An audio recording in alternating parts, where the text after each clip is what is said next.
Peace and love, family. Just wanted to rap with you about something. I remember one time I was initiated into this type of spirituality, a spiritual system.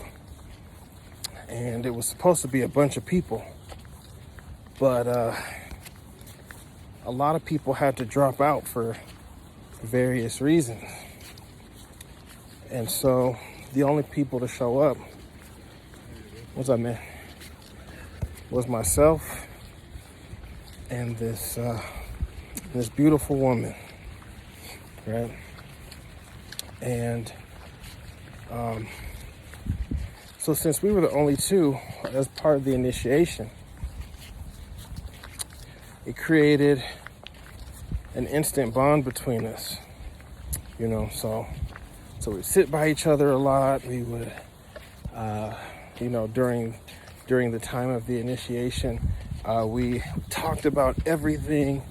You know, as we went from ritual to ritual, we began to call each other brother and sister, and talk about how much we had in common, and how we had a similar path, and how this particular initiation would bind us forever. And we would go stand in front of the priests, and the priests, would have us say certain words of power and do these ritualistic things, like, bow, kiss the earth, spin around, now grab each other's hands and repeat these words. We were swearing oaths together. We were making pacts together, learning secrets together, over those 2 days. And this was in another country. And but when everything was over, we just swore that after what we had been through, all the challenges, there were things we had to eat and drink that were just like, oh, we will be linked forever, After all the challenges, all the trials and tribulations that come along with you getting initiated, it was almost like a marriage in a sense, like a really intense marriage ceremony. And we went on and on about how we could aid each other, how we could help each other in life, and how there was a reason that we were linked for that initiation. And so then when I came back to the U.S., I reached out to that person, and that person didn't respond. I let it go by a few days, left a little message. Hey, sister. Nothing. And so many moons later, here I am telling this story. The reason I tell this story is because it's a great example of the limitations of a moment. That ceremony, all that swearing, and all those trials within that little period of time was a moment. And there was a lot of magic in that moment. As a matter of fact, the moments is where the magic is. But the truth is not in the moment. The truth is in the pattern. And as much as we went on and on about how we would be forever friends and forever close and, support each other through things in alignment with the medicine we had just learned, the pattern was that we would not. And that was the truth. And I tell this story because it's important to know the limitations of ceremony. The strengths and the limitations of ceremony.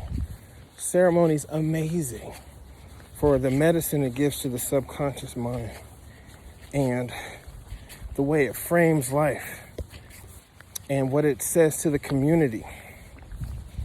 The ceremony, or one ceremony in particular, one singular ceremony, whether it be a marriage, a birthday party, some rite of passage,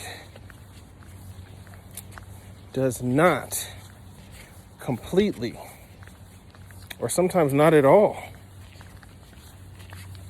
break the flow of the patterns that you established before that ceremony.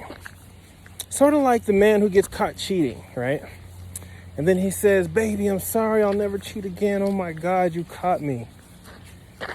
99% of the time, he's gonna cheat again because his apology was a momentary, almost like ceremony in a way. It was like a quick ritual of apologies.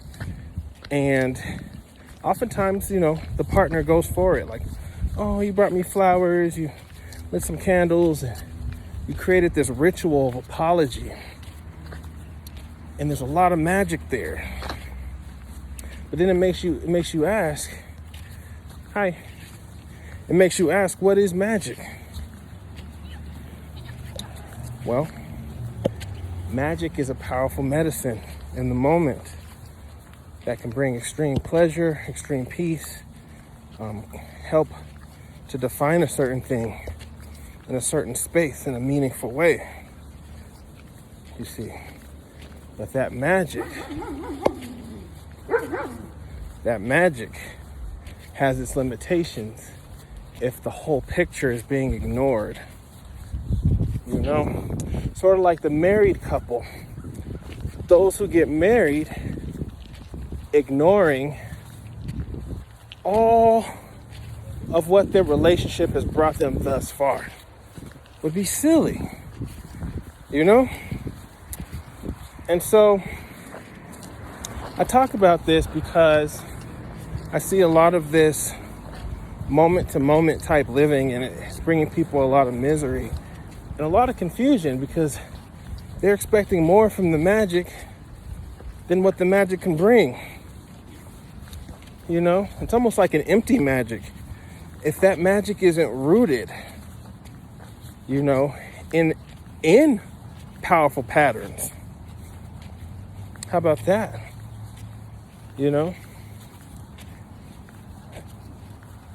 my opinion, it's even better if the ceremony, if the ritual is affirming and bringing awareness to necessary patterns that should be acknowledged or celebrated. Because it's the empty rituals that bring us pain. That vacation that was supposed to bring us so much peace just because we got away, only for us to come back and things be worse. That marriage to signify the union between two beautiful souls, when the truth is that those two souls had never come together to make any good medicine. That birthday party that was supposed to bring so much joy when the person had never developed patterns that expand the capacity for joy. Because if you don't practice being happy, it's hard to be happy when you get what you want, because you never practice being happy. So anyway, just some stuff to think about. The magic is in the moment, but the truth is in the patterns.